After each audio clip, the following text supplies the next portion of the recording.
Hello, so these are some tips on using shared ride services such as Lyft or Uber as a person who's blind with a white cane.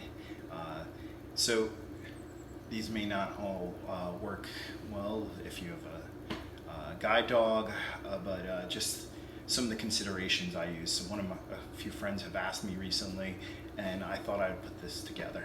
So when I'm using Lyft or Uber, I make sure I know the address where I am, the location, or I search for the name of the business and select it, obviously, for where I am. Then for my destination, I select it. I search for it, I find it.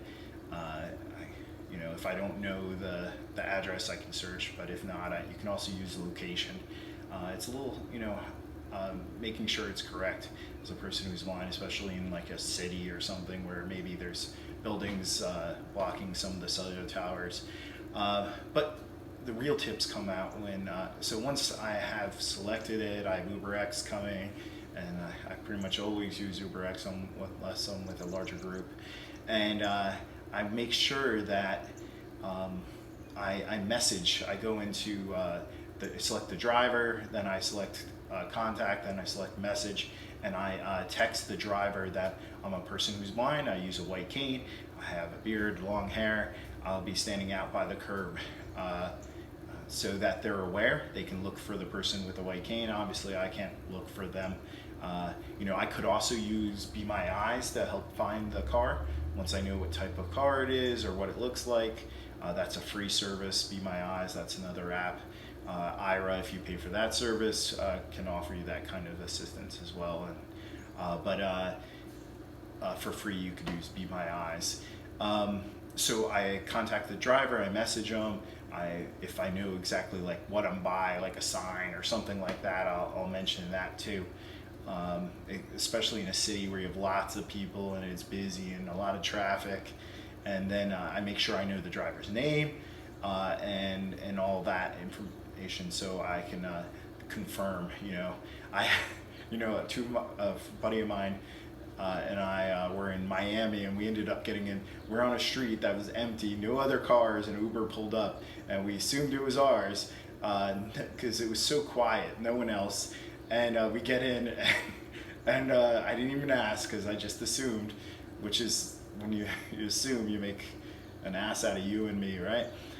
So it was not the right vehicle. So I learned my lesson early on, and that was a long time ago. I've done tens of thousands of miles on Uber and thousands of miles on Lyft.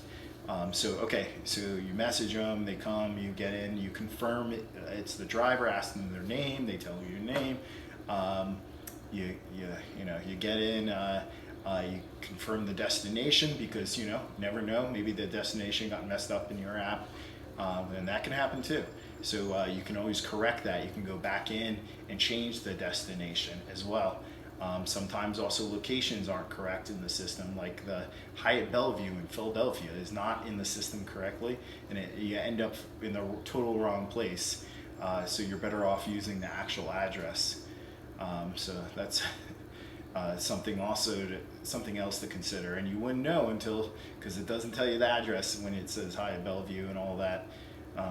So there are little things like that, confirming. You want to make sure that when you're pulling up to wherever, if you're going to a familiar location, you ask to be dropped off at a specific point.